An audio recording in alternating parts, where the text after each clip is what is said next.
and I've always tried to keep a positive outlook on life. No matter how bad it was, I always figured it's got to be happening for the good. And the epitome of that truth of that statement was when the front engine car blew up and cut off my foot. That could have been the blackest day of my life. And yet it was one of the brightest for drag racing. We put the driver up front.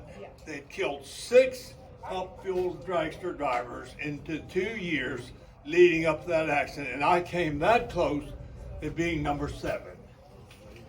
They haven't killed 6 since. And look at the speeds.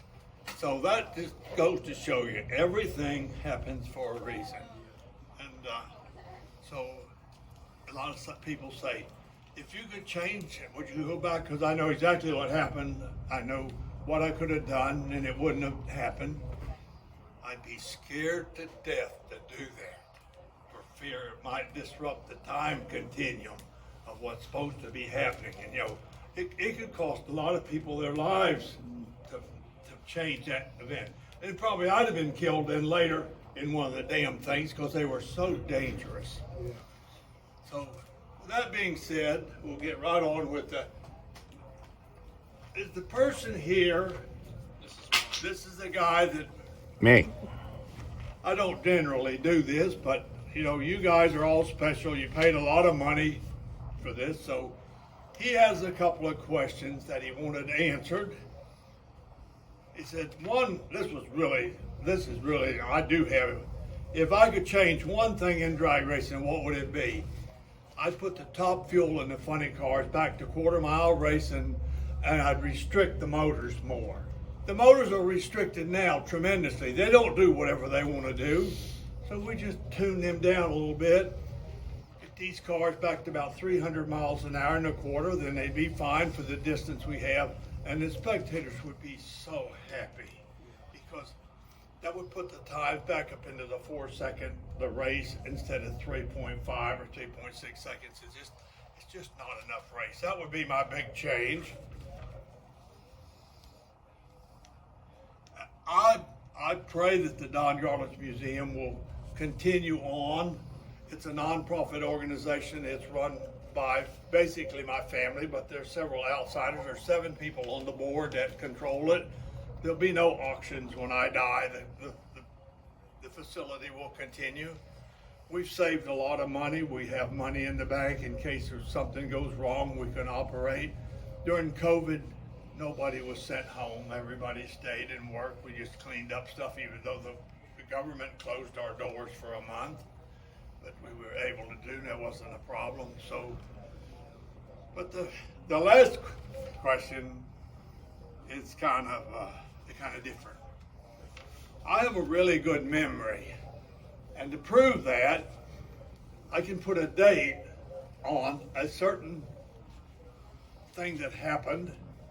And it's when I was born January the 14th, 1932, and on December the 30th, 1933, and I remember that date because it was my brother's birthday.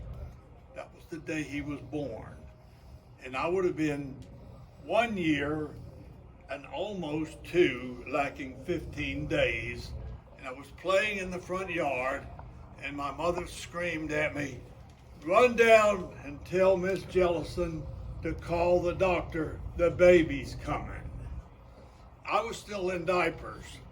I ran down the dirt street about the length of this building, probably to the next house, and Miss Jellison was in the yard, and I said, "Miss Jellison, call the doctor, the baby's coming." And I didn't even wait for a response. I turned around and ran back to the house because I didn't want to miss the delivery of the baby. I didn't know who was going to be bringing it, how it was going to be coming. I just knew if a baby was coming.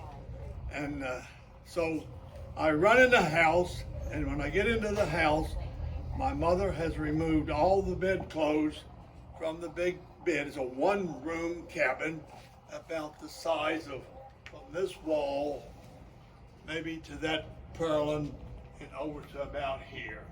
This would be the size of the room, which is incorporated the kitchen, and the bed, and my little bed, and a stove and a table to eat. And I had a little rocking chair that my dad had got beside the road. He was a peddler, and the people in a rich neighborhood would put the stuff out by the road for the poor people to come by and get, and he picked up this cute little rocking chair, and I had that. My mother was on the bed. She had her clothes off, and she had put newspapers. My dad saved every newspaper, never threw a newspaper away. Spread these newspapers all over the bed, and then my mother was sitting naked on this bed. And I thought that was very unusual, so I went over and I got my rocking chair and brought it right up to the edge of the bed. And about that time, Miss Jellison walks in. She was the midwife in the community. She helped all the births. I was later told that. I didn't know that at the time. And I'm sitting by the bed, and she moves me back to the wall, which was about from there over to here. I'm in the rocking chair. Miss Jellison goes over to the stove and puts some water on the stove to get it hot. It's an oil stove, and I move the rocking chair back up to the edge of the bed. And then it happened. I knew then where the babies came from. And it was an awesome sight. The blood and everything, you know. But the baby was tiny. It was very small. And just popped right out.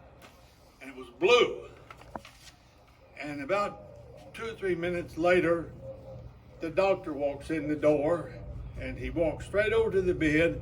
He picks the baby up by the feet, and he holds it up like this and looks at it, and he says, "This is a blue baby. It'll be dead by morning."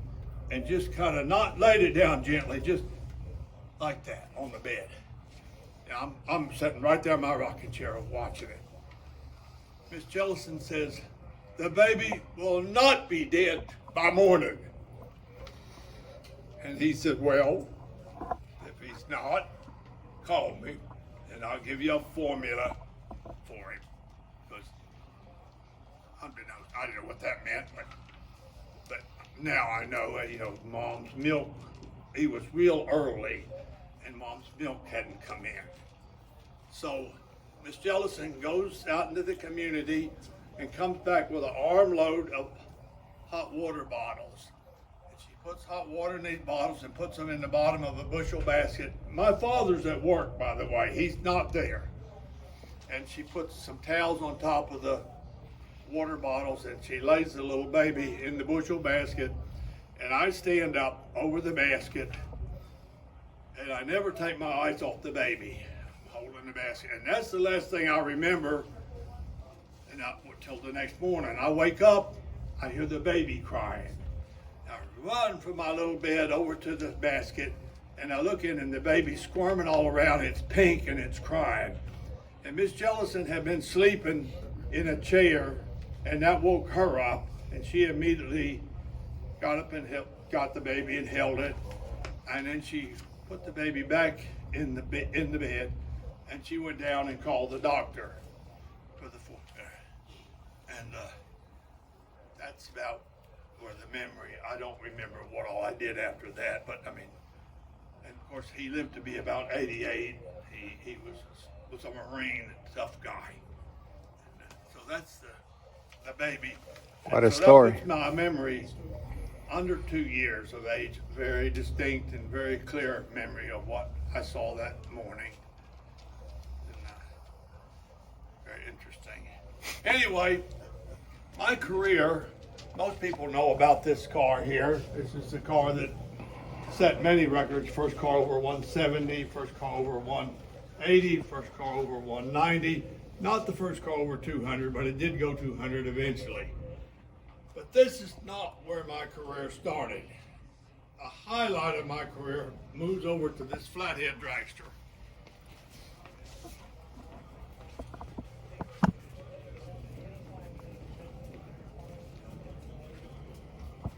In 1955, this was the Don Garlits technology. You can see all the early pictures of it. This is all from the Lake City drag strip, which is just north of here, not too far. It's an airport now, but it was a old abandoned airport from the Army Air Corps from World War to the NHRA. This was really the start of the NHRA and what they have done for the sport.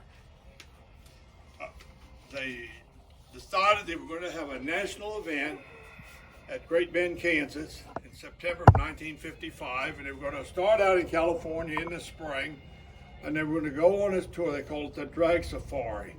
It was going to go up the West Coast to Seattle, up across the United States, across the north, clear over to the eastern seaboard, and down. And at different spots, they would have regional championships. And some of the guys followed this championship from beginning to end because they had money, they could be going like that. But most people that competed just went from the immediate area and raced, and then the championship moved to the next city. But not too many dragsters. It was mostly regular cars that you could drive on the street. I was in a little club called the Strokers. There's my original plaque right there, the little red and silver plaque. And I wasn't any officer or anything like that. I was just one of the Strokers. I had a 27T Roadster that I pulled on the, see there's two little ears with the holes there? That's where the tow bar fits. This was the car being pulled on the ground. And it had a Roadster body on it, 27T, and the seat was about here. And that was the top of the line in Florida at the time. There were no dragsters.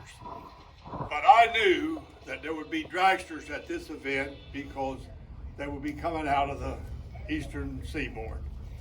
So I modified my car, took the Roadster body off, I moved this engine back, and I put the seat back here. And that was the first one in Florida like that I knew of. And the whole club proceeded to the event.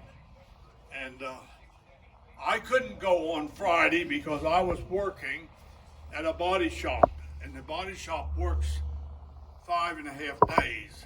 And you're even supposed to work a half a day on Saturday, but I begged my boss to let me be off on Saturday so that I could get up early Saturday morning and go up to Lake City. Well, they didn't like that so much. They wanted all the tech to be done on Friday and a couple of runs, and then all day Saturday would be runs for the spectators. But I got up there, and the guy, Chick Hennon, he's still alive, believe it or not, was the tech guy for NHRA. And the first thing they wanted was this bar right here. It didn't have a brace. So that's all they said. We need this brace. So they sent me over to the hangar that the guy had rented, had a kind of a shop in there, had some welders and stuff, and we put that bar in there. And I come back, and then the chick said, well, we're going to have some body panels. You need some protection. So I had to go to a hardware store, buy some sheet metal, go over there back to the hangar, and the drill and everything. It had no tools at all to speak of. Drill holes and put the screws in, put that on it. And they go back over there, and now he says it's got to have some cover over the carburetor. So you see the black part, I made that over there, and I came back over. He said it's not enough, it's got to have another piece. So I made the silver piece. And at 4 o'clock in the afternoon, they approved my car on Saturday. And I got to make one time run. This car had not been down a drag strip in this configuration except that one time. But it was a good running car. I had a really good engine. My teacher was a guy that did all the work in Tampa for the dairy people, the Frank Dairy, who had a florist shop, and he did round track racing. And Fred Gocher was his name. It just come to me. He had taught me all the tricks on flathead motors. This motor had all kind of stuff. It had mushroom cams in it and different little things that most people didn't do. So I won the dragster class handily, and it rained. And in those days, the dragster class, the Gaius dragster class, the roadster class, and the fuel coupe class were the four big winners, and they raced each other in 2 rounds to get top eliminator. This was before they said top fuel. Top fuel first trophy was in 1963 at Pomona, which I won, and they just gave the 1000th one at the 4 wide, and they had me there to present it. Plus, my original trophy was destroyed in 1966 in a tornado, and they made 2 replicas, but they really made them nice. They made them out of solid marble. It took 2 guys to lift them. You'll see mine in the other room later when you're touring through. I ran the fuel coupe first and beat him, and then the gas dragster was from Miami, a really nice car with the late model Oldsmobile engine in it. He ran the Roadster, and then I ran the Oldsmobile and won the race. So, and this is why I'm telling this story. 2 weeks later, the Strokers had a meeting, and they had taken up a collection and bought a little tea set, teapot and a pitcher for the cream and a sugar bowl and a couple of little cups. They bought this, and they called me up to the front of the room. The meetings were held at the president's house, which was a nice place. And the president says, "We've taken up a collection and we brought you this tea set commemorating your win." Now, mind you, not one person in the club had won anything, not their class, nothing. And I won the whole meet, and they were just a little bit perturbed because I was a poor guy, and not most of them had a little bit of money, not a lot, but enough to have nice new cars and stuff, And he said, "We've given you this to commemorate your win. I guess you'll retire now." And I said, "Gene," his name was Gene Tinker. I said, "Gene, why would I do that?" And he said, "Because you will never beat the Californians. In other words, you beat these Strokes from the East Coast here, and maybe a couple of Dragsters here in Florida, but you ain't going out there and beat them guys because they're too good for you." But they gave me an expense-paid trip to the ATAA World Series held in Cordova, Illinois. It's one of the longest-running national events in the sport. They've had national events in 1954 at Lawrenceville. And remember, NHRA got away from fuel in 1957 when Cook and Bedwell went 166 miles an hour. And that car was so fast and so quick that it beat everybody in California every time. And they must have hired it to come back to Cordova to this big event. But they were paying $1,000 for top speed of the meet. That was what was important in those days, top speed of the meet, not E.T. or who won the race. And he was there. And my wife and I watched him go down the strip, and I'll never forget my wife said, "Oh, honey, we can't beat that car. He's too fast." So I just went right over to the car. I've always been outspoken. I'm not intimidated much by strangers. And I walked right up to Mr. Cook, Emery Cook, and I said, "Mr. Cook," I said, "how do you get 98% nitro through a Stromberg carburetor?" I said, "I've got the Edelbrock kits in my carburetors, but I can only get about 25% through the carburetor." And he looked at me just as nice. He said, "Well, Don," he says, "what you have to do, you have to drill out the dump tubes to a 1/4 inch, and you put a 1/4 inch tubing in that place of that original dump tube, which is 187 ID. Then you just throw the jets away, and you take the idle needles out, and you drill those out 0.65 thousandths. And then you put the idle needle back, you screw it all the way in and back it out 3 turns. And then you take the inlet was where the needle and seat was. You take that out, and you drill that out to 128 thousandths. You have to reseat it because it's rough there then. And then you have to pump the fuel up to 10 pounds. And you look out at the carburetors when you're pumping it up about 10 pounds, you'll see them start to float. He says, "That's the time to rev up the motor and go." Oh, and he says, "By the way, you got to put a couple of ounces of Benny in the nitro, in each gallon of nitro. And my wife said, "Who's Benny?" He says, "That's benzene, honey." He reached in the back of his pickup truck and handed her a gallon. It was like 40 cents a gallon. And I said to my wife, I said, "We got to get out of here. We got a lot of work to do." And she says, "What did he say?" I said, "He told me how to build the carburetors." She said, "He did?" I said, "Yes." We loaded up on a trailer and we went down to this little shop in Port Huron. It was a gas station. There was a guy sitting out front, an old man in a chair, about 40 years old probably. I said, "I got to use a vise and some electricity. I got to modify my carburetors." He said, "Let me hear that again." He says, "You're going to take a drill motor and drill into your carburetors." I said, "Yes, sir." He said, "If you let me watch, there'll be no charge." At 2 o'clock in the morning, we drove out of there with those back 6 carburetors, 3 over here, 3 on the side. These are the very carburetors modified to run 98% nitro.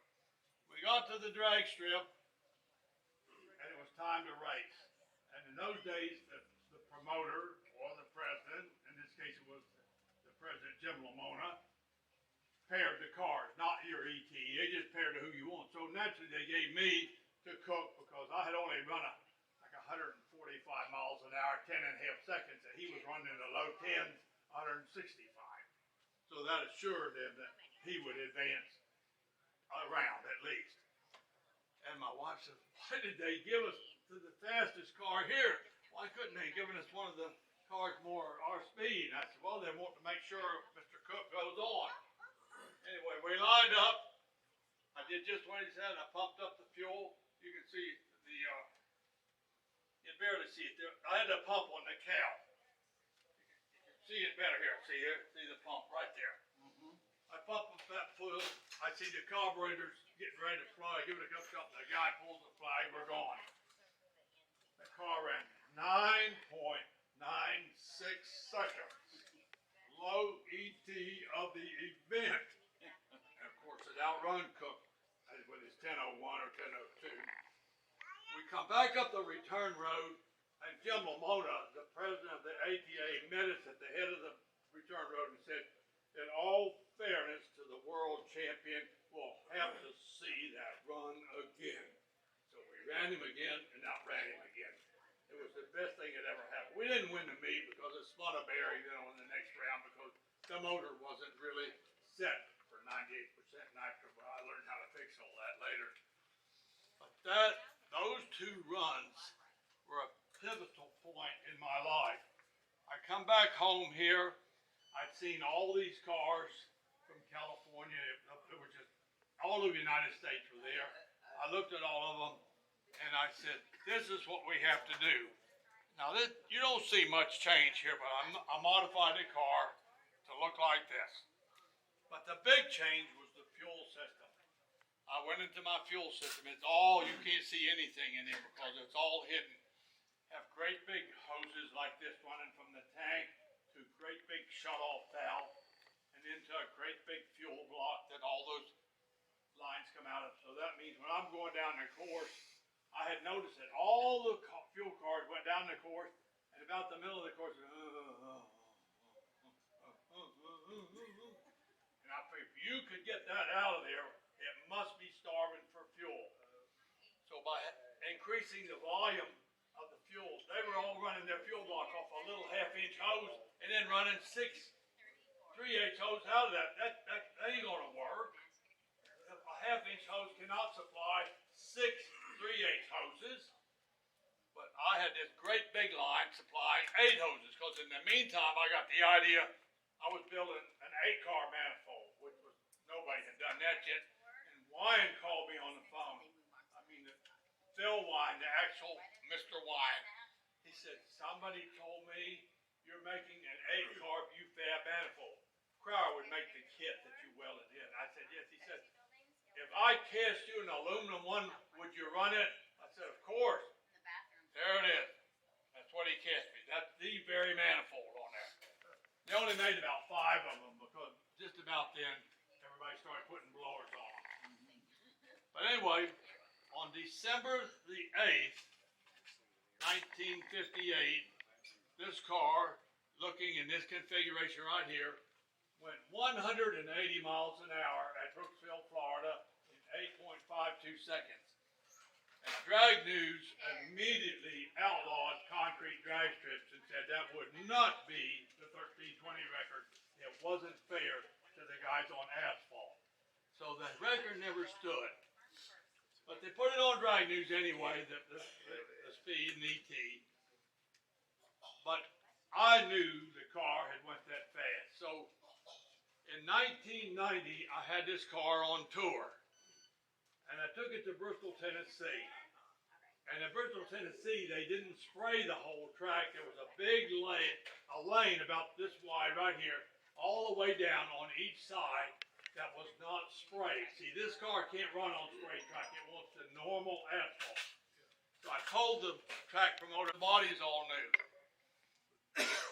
But it was a terrible mess in Tampa when all this happened. And my friend came down to see me from Leesburg, a good friend of mine, and he wanted to build a dragster. He said, what are you going to do with all that mess out there now that it's all destroyed? I said, I guess I'm going to scrap it. He said, well, I'd like to buy the front end and the rear, and then I'll make my own frame. So I think I sold it to him for probably $50. And he took it away. And then I had the frame. That's all I had left. And I just didn't have the heart to scrap it. So I took it to Sefner with me when we built our shop out there, and it sat in the shed behind the shop for many years. And I got a little more money and a little more flush, you know, and I thought, I ought to restore that car. You know, might be something there that would be important someday. And so I put a piece in National Dragster. I was going to restore the Swamp Rat 1. The phone rings.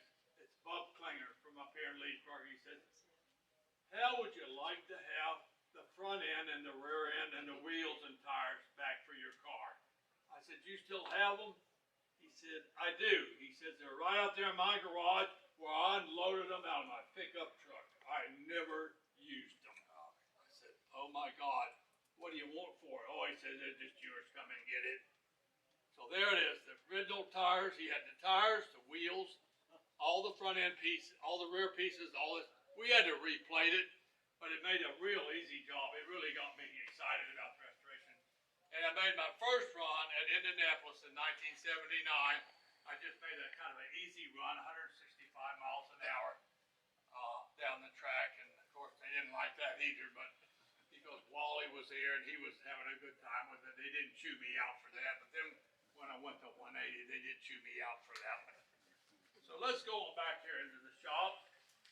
I mean, we have a big one here, the Appleton here in Ocala, and there's nobody in there. It's just got little tiny artifacts and big rooms, you know, and it's not exciting, but it is a nice place. But it's supported by Gainesville. They pay a tremendous amount of money, literally millions and millions every year to keep it open. But we're completely grant-free. We only operate on the money that we collect from you folks.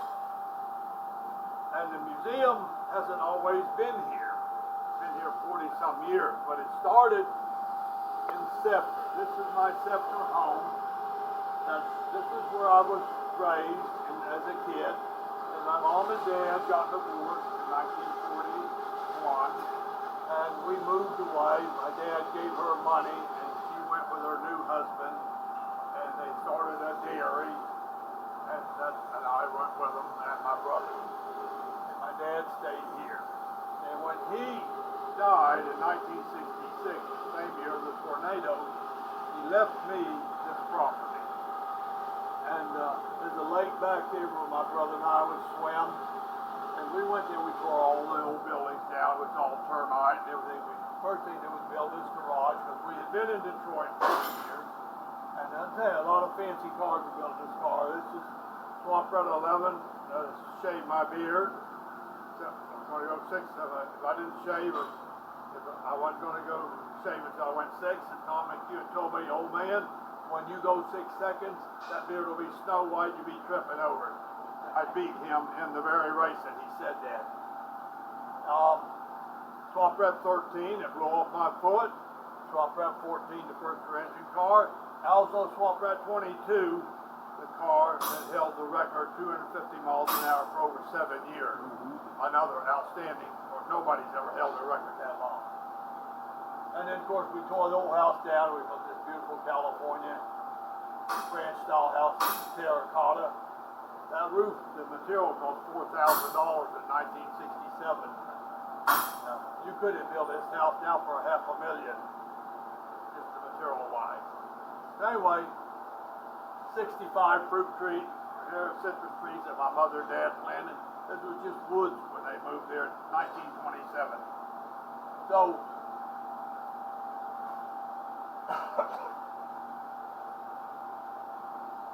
we were traveling in Europe in 1976, in England, had 2 races over there, and it was a weekend off between them, and the British were taking us to all these car museums, and I liked that. It was a beautiful thing. These rich people had saved their cars. Mostly it was on a state where there was a lot of taxes, and so they had their cars in a museum, and people would come and pay money, help pay the taxes.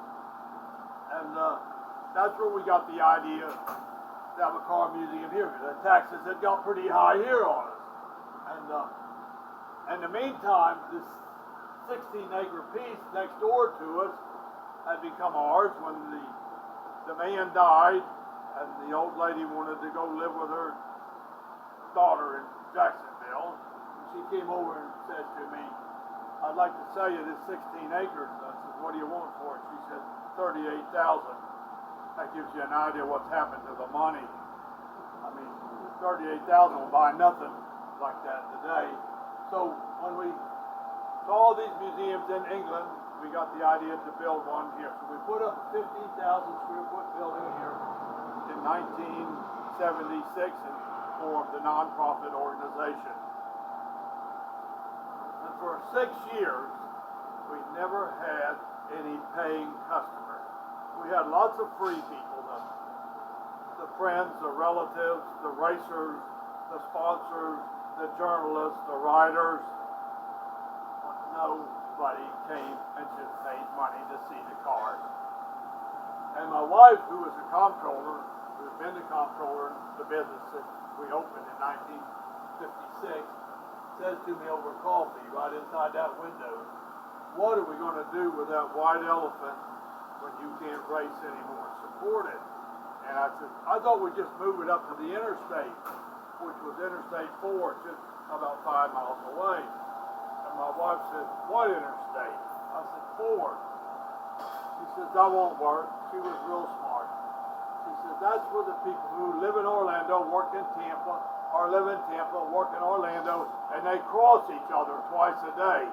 And they're not interested in stopping at a museum." Said, "If we move to the interstate, we'll have to go to I-75, which is the corridor for tourists going north and south out of the Midwest to Florida."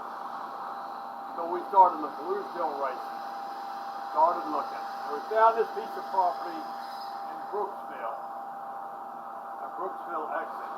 Anybody familiar with any of that? Yeah. It's about 50 miles south of here. And we love Brooksville. That's where the big records were set. The 180, the 176, all up there at Brooksville.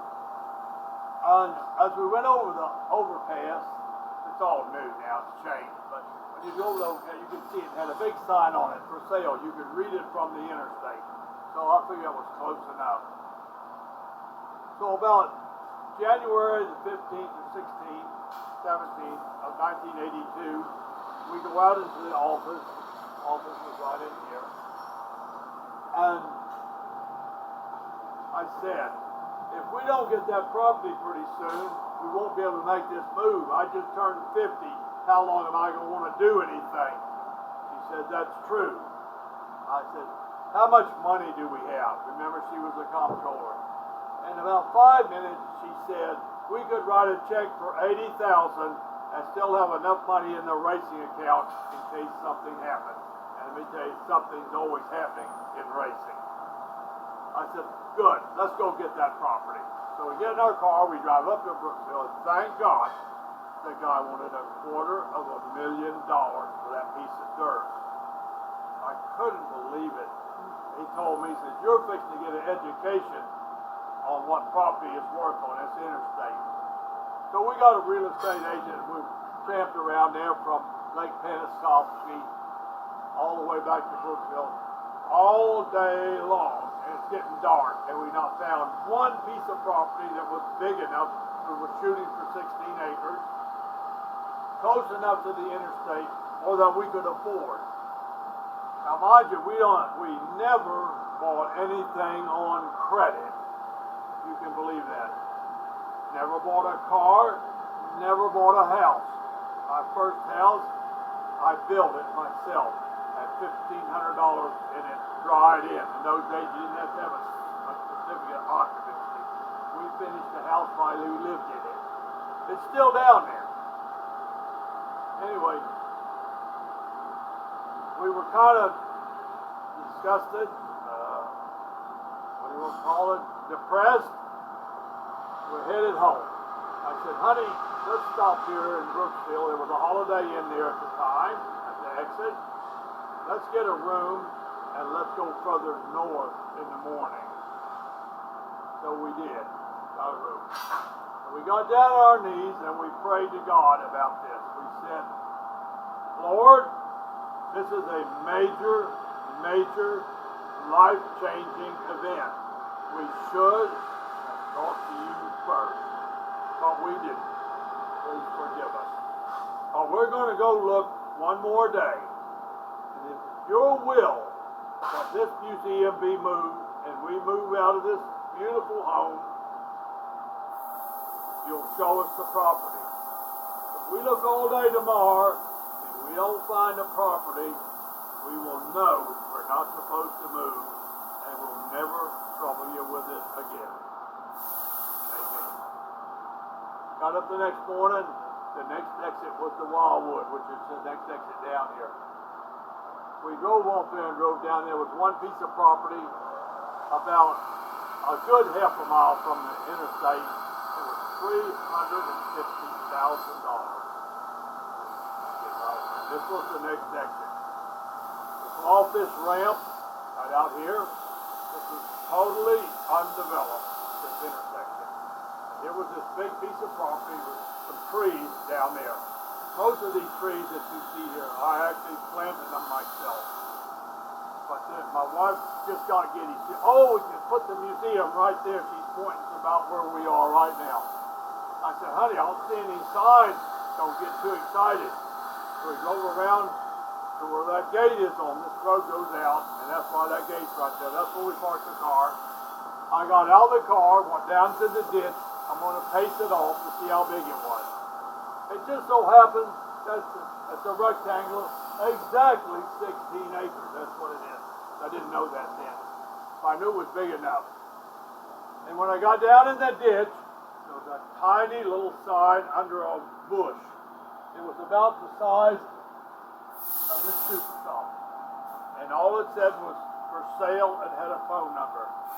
I said, write this phone number down. She's sitting in the car. We jumped in the car, we drove over to Stuckey's. That's the orange shop now. There's no phones in our pockets in 1982. There's phones attached to walls. I dial the number. That lady answers and she says, this is Shirley. What do you want? And it stunned me. But Shirley Muldowney, you all know who that is, had just beaten me in the AHRA World Championship for 1981. See, that's the devil. He wanted me to hang the phone up, but I didn't. I said, ma'am, there's a piece of property over here on the interstate. It's got your telephone number on it. She says, that's my property. What do you want to know about it? I said, I only need to know one thing. How much is it? She said, it's $80,000 cash. Just let that sink in a minute. Exactly to the penny what we had. I tell you, it brings tears to my eyes. This is sacred ground we're standing on. Trust me. Yeah. I said, I'll take it. She says, what are you going to do with it? I said, I'm going to build a museum. She said, you can't build a museum on it. It's agriculture. I said, I'll get the zone changed at the county commissioner. She says, don't you think it would be prudent to get the zone changed before you own it? I said, no, I want it just like it is. I want to take my chances with the county commissioner. She said, fine with me, young man. It's all yours. 30 days later, all the paperwork had cleared. I owned it. My wife and I walked down that southern fence line. It wasn't chain linked in, it was just fence. And the man come running out of the big fancy house next door. He come running out of the house over to the fence. He said, I'm Robert DuPont from the DuPont family. We own this farm south of you. We wanted to buy this. We did not know it was for sale. I'll give you $180,000 cash for it right now. I said, that's a generous offer, Mr. DuPont, but I will never be able to sell this property as long as I live. And he says, why is that? I said, because God himself gave it to me. And that's the truth. Anyway, I took my paperwork before the county commissioners when next time they met. Had 2 pages. And there's all this speech about I was going to bring people from all over the world. Now, mind you, I never had any visitors down in Tampa. But up here now, I'm going to bring up visitors from all over the world. And the fact of the matter, I do that. 2 years ago, we had 50 people come from Moscow just to see this museum. And they come here from New Zealand all the time in groups. Anyway, I got 2 lines out in my speech, and the county commissioner chairman, Don Green, put his hand up and he said, stop, we don't want to hear it. And I want to tell you folks, my heart stopped for just a minute. I said, God, what's he talking about? And I had to get a breath, you know. And then he said, we're going to give you this. He said, what we want to know is why did you land on that intersection? It's never going to be nothing. Take a look out there. Woo. Something fantastic. Anyway, 1 year later, 1983, March, this building was up from this wall to this wall, and from this wall to the next wall. That's 15,000 square feet. And we were right out on that apron, building the half walls that you see in here that separate the booths. We'd run completely out of money. Everything being done ourselves. And a car drove in. There's a man, his wife, and 3 boys. And they said, the guy got out and he said, is this the drag racing museum? I said, yes, sir, but we're not open. But this door was open. None of this stuff was here. Just a stairway. And the doors were open because it was March, it was cool. And he walked up here and he looked now, all the cars, everything we own now, mind you, every artifact was in this one 10,000 square foot room. We're at 65,000 square feet now. And he come back and he said, Mr. Garlits, he says, we've come a long ways. Would you mind if me and the boys just went in and looked around? We won't touch nothing. And I said, no, but that'll be $5 each. So they give me $25 and in they went. 1 year later, 1984 March, we cut a ribbon. Now mind you, when they came, there was no roads, no signs, nothing. They drove over dirt to get here. But March 1984, we cut a ribbon. The roads were in, the signs were up. The sheriff was here, the preacher was here, the mayor was here, a few racing dignitaries. But between that grand opening, that ribbon cutting, and that man, his wife, and the 3 boys, I sold a little over 11,000 tickets. And we were not open. And there we had 27,000 when the very first year. 10 years ago, they did a traffic count. 250,000 cars go by here every 24 hours. It must be at least double that by now. And we just had a big press conference here, and the governor himself was here and gave the speech, talk about widening the interstate. And of course our buildings, when I built them, I put them back to make sure if they widen this interstate, we wouldn't be affected. And I mean, it's just unbelievable, the things that have happened. And I guess they were 65,000 square feet. We're busted to see. We just put a big mezzanine in this building. You'll get to see that in a few minutes. This is a Stuart Weiner crankshaft balancer, 1957. This machine and the stop materials and stuff that came with it to do the work was about $7,000, and we were operating out of a little bombed out gas station on Nebraska Avenue. And I was getting my engines balanced in Miami by Jim Rathman, a former Indianapolis 500 winner, a guy that built his own cars, drove his own cars, tuned his own cars. And the guy that was the Alamite salesman for the grease guns and stuff, which we did a lot of in our gas station garage, we serviced a lot of people's cars.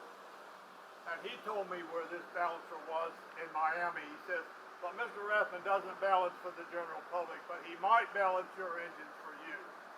And so I went down there once a month about, and Mr. Rathman would physically balance my engines while I watched him. I'd get there at 8 o'clock in the morning, at 4 o'clock in the afternoon, I usually drive out with my engine balanced in the trunk of my car. And one day the Stuart Weiner guy comes in and he says, you boys need your own balancer. He says, you're going down to Rathman's every month. He says, you should have your own balancer. I said, we'll never have our own balancer. They're too expensive. A home, a new 2-bedroom home, at that time in my life was only about $8,000. A complete home, imagine that, including a lot and everything. So you certainly ain't going to be buying no balancer if you're renting. So anyway, he said, Stuart Weiner's going to make you a deal that you can't refuse. Said, we just had a big trade show in Atlanta, and we had our very latest balancer on display, and we were balancing rotors for the general public and taking orders off of the machine. And he says, it's got some chips in it, and we can't sell it for new, but we'd like to get the new price. So we put this machine in your shop, no money down, and just 20% of the balancing proceeds every month. I'll come by, you get the tickets out of the drawer, we add them up, you get us a check for 20%, whatever it is. If you balance one engine, you're going to give us $10. As simple as that. It says if you don't balance any engines, you don't owe us nothing that month. We paid this machine off in 2 years. We balanced a few engines. He said, I'll never forget this. He said, Don, this machine is going to change your life. Now mind you, I have pictures of it. Don's garage, and you see where the gas pumps used to be, and just 2 old doors, practically on the dirt, but they were kind of bricks. That was where we worked, and then the office, we didn't use none of that. It just was an office for my wife to send pay the bills and stuff.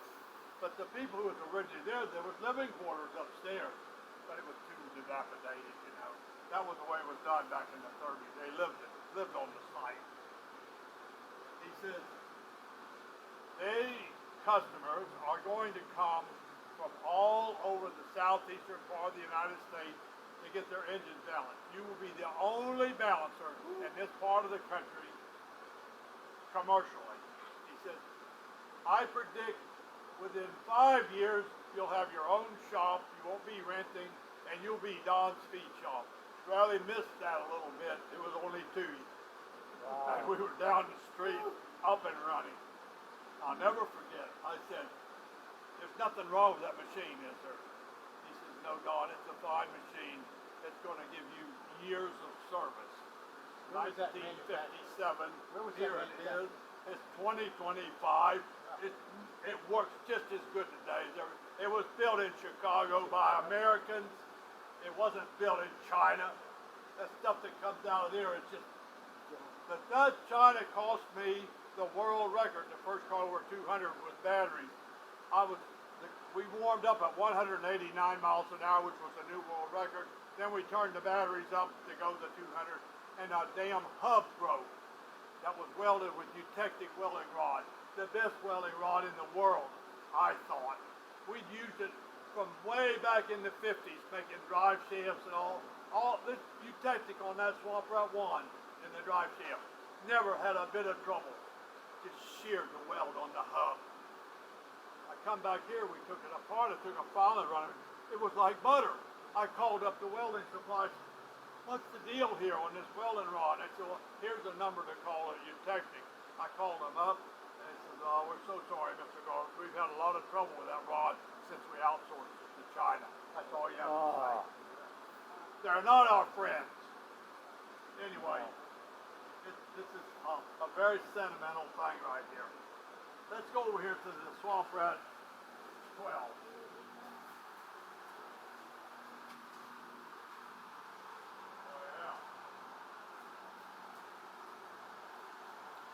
I didn't want the kid welding on my car while I was gone. On that jig over there. So we brought this car into the building. I said, put a new front end on it. I come back from the tour. He done a nice job. We put it back over in the building. 20 years later, Dragster calls me up and says, we want you to build us a top fuel motor, supercharged top fuel motor on the new Stage 3 Hemi. We want to do some dyno work. I said, okay. So I put this engine together. All the manifolds and everything, all homemade. All the drive, all homemade. I got it all ready to go. I called them up. I said, where do you want this thing shipped? They said, well, we've changed our mind about the dyno work. We think that might be dangerous. I said, that's a good idea. Shouldn't have nitro in a dyno cell. Have you got a car we could put it in? I said, I do. They said, we want to make a television commercial. Send us a picture of the car. So it didn't have this nose on it. So I sent them the picture, and they said, well, we got to have a nose piece because Winds is going to go with us on this commercial. We want this Winds to be on there too. So they did this as a wrap they put on here. We put this late model Hemi, Stage 3 Hemi in here. We went down to Bradenton, and we just made little half passes because it doesn't have the 5-point cage. And then when we got through, we took the engine out, we took it all apart, and went through every little piece and looked at it. It looked really good. But I noticed that when I was doing the test run, the flames in broad daylight, you could see them. And this became my cackle car. I've had it dozens of places. And of course we do it here for the fans when we started. We started on gasoline because it runs on 92% nitro, and that doesn't like a cold engine. So a little gas canister here. It runs on this, and as that goes down, I switch it over to nitro. Makes about 1,000 horse on gas and about 3,000 on nitro, 3 times the power. And so, but you won't need a dyno to tell that. You'll be able to tell from the sound.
This is our touring trailer, and this wall, all these pictures came out of my personal collection, and my wife was real sick. She had Parkinson's. She died at home, and there was a period of time that I didn't travel because I was here with her every day. And this is all out. This goes all the way back to the beginning of the career. It's like a tribute to her and all the different things. This is what the place looked like when those people drove in with the three boys. See, they rode over dirt. There's my little 50 Volkswagen. There's only 151 of those brought into the United States in 1950. I was lucky enough to find one. This is Indianapolis when they dared me to go 300 miles an hour, and I borrowed Gary Clapshaw's car. It went 303, and it got me all excited.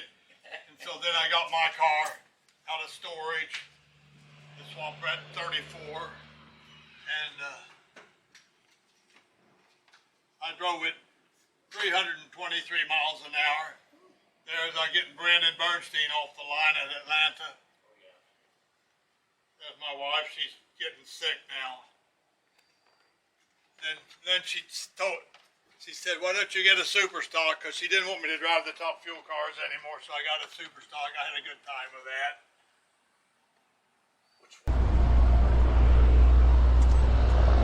This is trailer. Life achievement. Oh yeah. Look at this. 30s,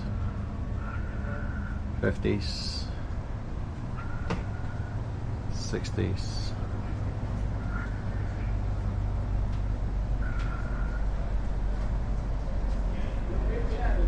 70s.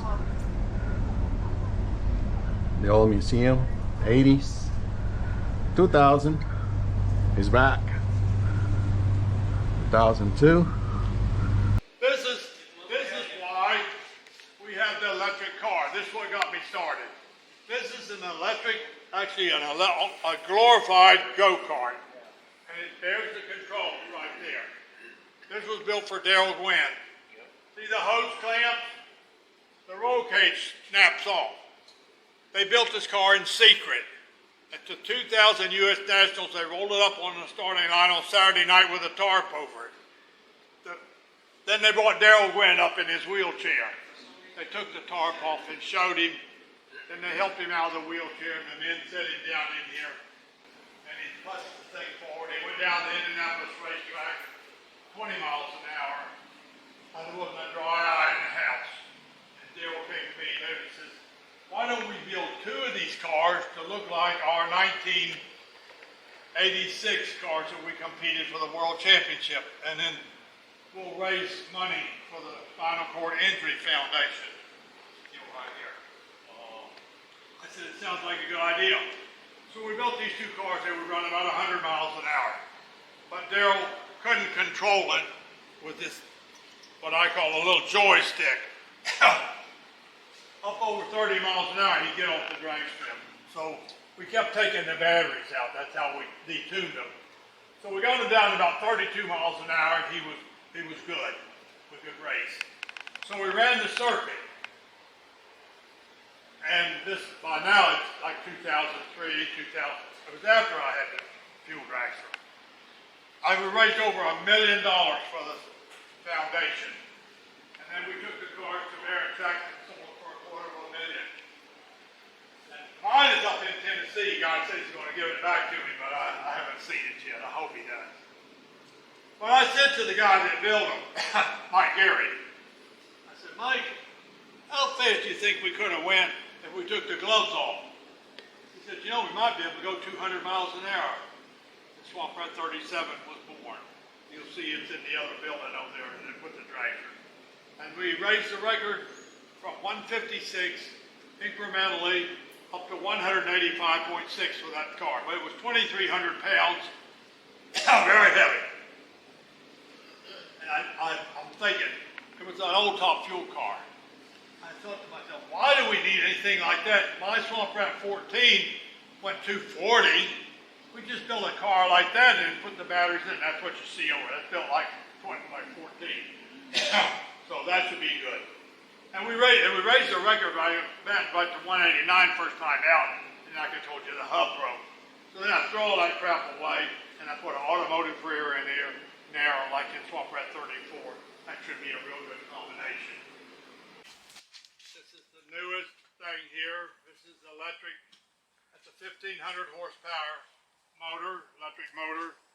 We have the new batteries. When you came in the driveway, you saw the fresh marks. Did anybody notice the fresh burnout marks? This car made these a few days ago. We're set for June the 18th at Bradenton. We have it rented for the actual quarter-mile shakedown runs. And we think we're going to go to Columbus, Ohio to National Trails Raceway on July the 11th. They're having a big national event there, and they want to really make a big deal out of it. And they're going to lure me in. We'll have the car there, and we hope to set the world record at that point, which is 202 right now. We'd like to raise it up to about 210. This car is about 1,500 pounds, and we should be able to generate about 1,500 horsepower. These new batteries are really nice. So we got our fingers crossed. But this is my personal shop. Nobody works down here but me. This is my personal toolbox. You see how I've worn all this area out and walking around in here building cars. I have a current project right there. That's a 1951 Chrysler Industrial Hemi in March in Bakersfield, California. He stayed up all night and made this scoop. This is number one. Enderley came here a few years ago. He's dead now. But he actually got to see this scoop. He couldn't believe that I still had it, that he personally made with his own two hands. You don't know how that really affects people. When I got my 39 Ford back, I sold it in 1956 to open my own shop. I had to have the money. I sold it to this gentleman, Lloyd Swales. He kept it 27 years. And he drove it into this museum and he says, "Do you want to buy your coupe back?" I said, "What do you want for it?" He said, $4,000. I said, "You want that cash or check?" I couldn't believe it. I had my hands on this car that I built in 1956. I took the headliner loose. There was a little note up in there of things that I was supposed to pick up in Tampa that day. Unbelievable. I'll tell you, things like that really affect you emotionally. Also, this car has the original intake manifold with port injection from 1960. It would be 1965 before the competitors figured out what I was doing. I was injecting the fuel in the ports in 1960. And this, the Enderley was just perfect for that. There's a hose here that really doesn't do anything, and I just use that to go down there and feed the injectors. This car I went 204 miles an hour in this car in Bainbridge, Georgia. And I tell you, that's a death-defying feat. Back in those days, but that's what we had. These are just different cars. There's the pollution packer. And it was one of the first rocket cars. They called that the Fly. That was built right here in Florida. That thing is under 800 pounds. We'll probably just hang that from the ceiling somewhere. It's so light. This is a special car here. This is a replica of my car when I was 18. The original car was destroyed in a head-on collision after I sold it. But this is what we did in those days. We pulled the running boards off. We took all the moldings and the badges off. It's got 41 Buick fender skirts, 50 Cadillac tail fins, Lincoln Continental spare tire kit, naturally has flamethrowers, and the engine is a 331 Cadillac motor. We really love those motors. That's what the moonshiners put in the tanker. 331 Cadillac. That was the forerunner of the small block Chevy. General Motors realized that engine was so good, it just made it lighter, they could put it in a Chevrolet, and that's what they did. And when I went to get the engine for my 39 Ford for a tow vehicle, this is when we flat towed. This is the flat tow in the Dragster. I was doing it with my 50 Ford with a Mercury motor, it just wasn't fast enough, didn't have enough power. You know, to get around somebody on a two-lane, there's no interstate these days. So I go down to Tampa, to Claude Majors, and I say, I need a 331 Cadillac engine. And he says, Don, I don't have one. The moonshiners got all of them. They just left here last week, took every 331 Cadillac and every 3050 and but I got something better. I said, how could it be better, Claude, if the moonshiners didn't want it? He said, well, the moonshiners is a different situation. They can't have a big heavy engine because when they're making the turns in the mountains, the weight will wash out the front and they'll have to slow down. The revenuers will get them. He said, this is a 1954 Chrysler Hemi. It makes about 35 more horse than the Cadillac. And about a little extra weight not going to make any difference. You're just towing. I put a tape measure across the valve covers. It would fit into my car.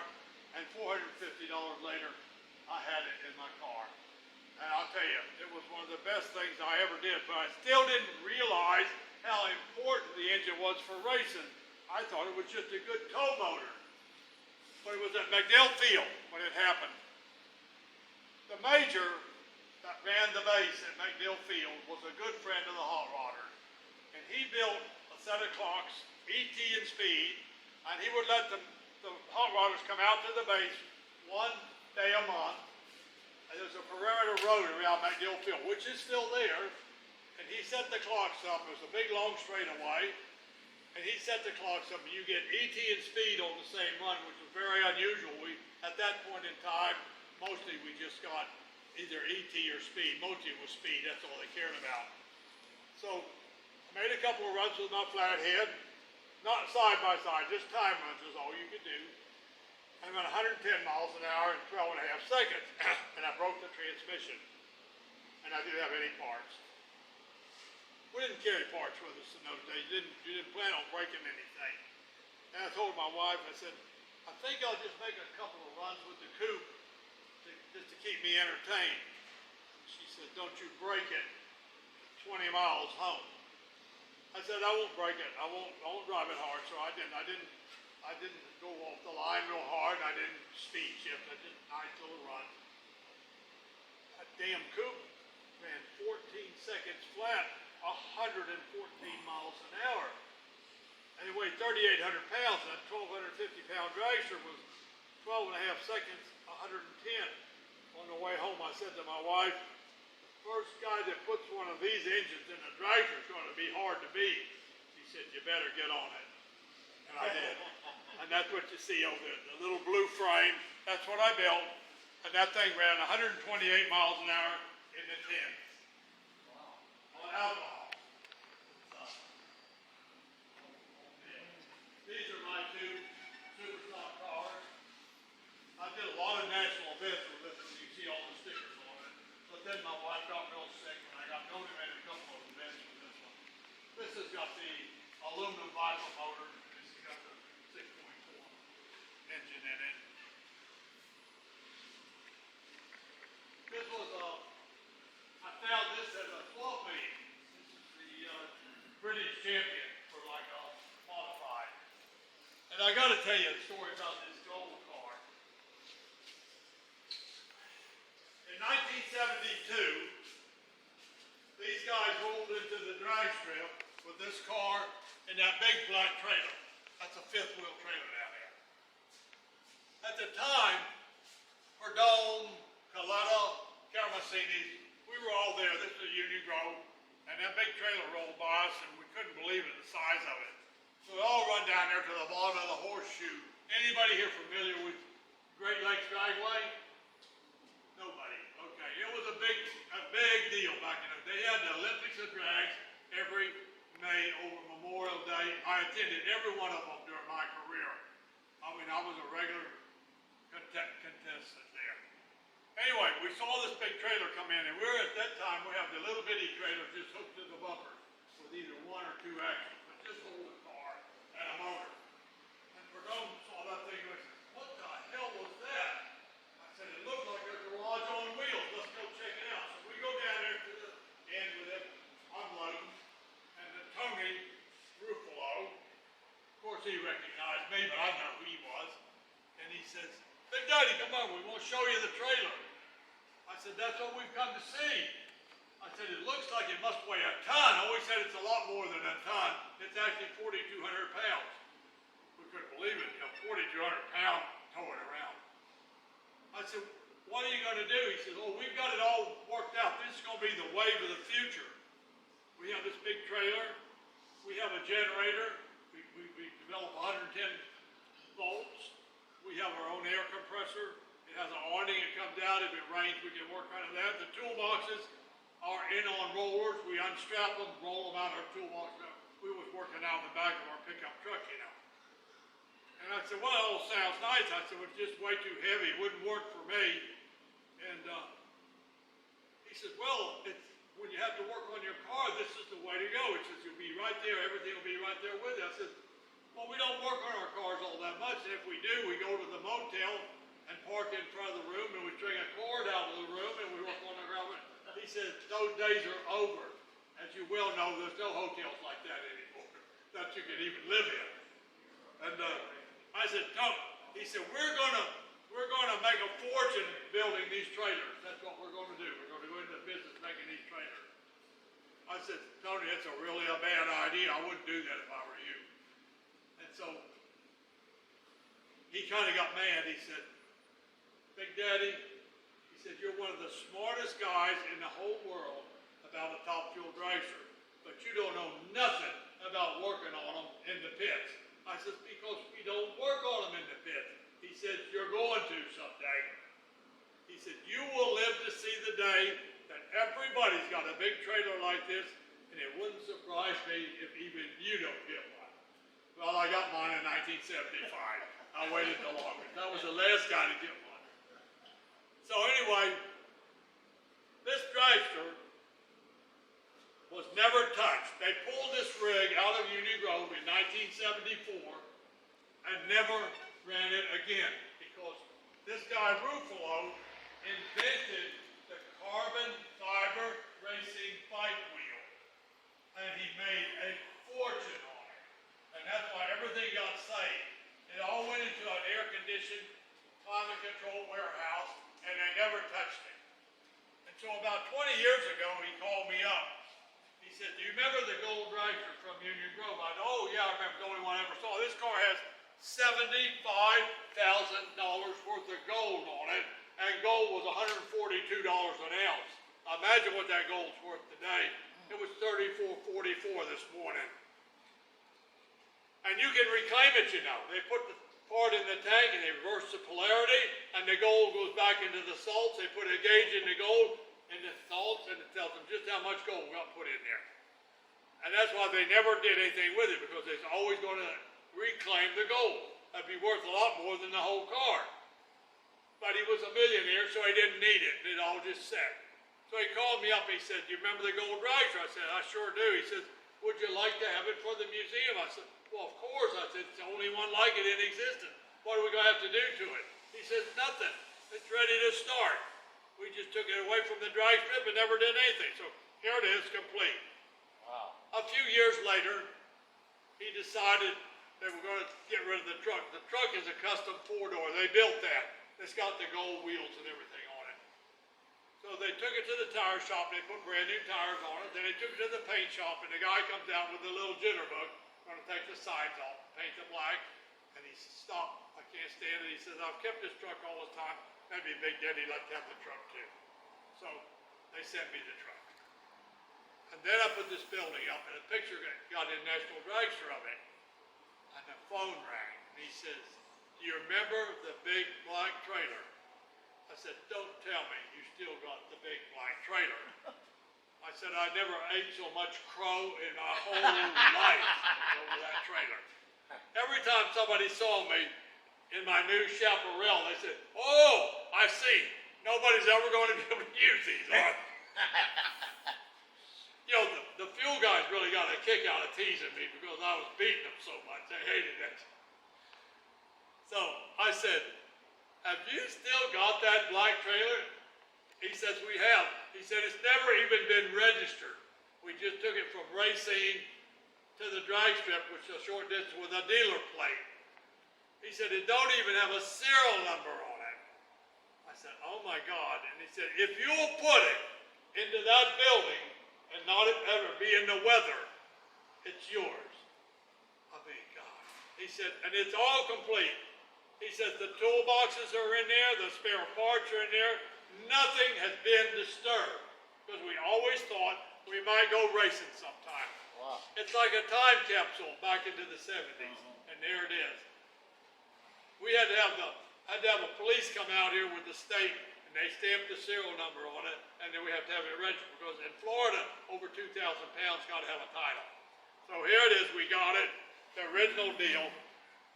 And I think of all these things and these stories that I've told you, you just have to know that God had a hand in all of this. There's just no way you could just make these things happen. A coincidence? You can't have that big coincidence. It just don't happen. It's like I told that Mr. DuPont, I said, this is hollowed ground. And I hope it stays that way. And this was our latest project. It still has to have the covering put on the floor and a rail put up on the end, and the county hasn't approved the railing yet. But we're well underway. All this has all been approved. That really gives us some serious extra floor space for storage. It's 100 pounds per square foot, so we can put dragsters and stuff like this up there if we want. But we won't put much up. Mostly it's just for stuff that just in the way, like see the jig over there with a car on it. None of that will go up there. And like that little lightweight drag.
You can tell that's 3,000 horse. Yeah. Could have a set of wolves get in there. Now we all deaf. I just blew one of these up, a black truck. The top radiator hose came off on 44, around about 70. Nothing showed on the temperature gauge. It's all of a sudden killed it. Nice 6.4.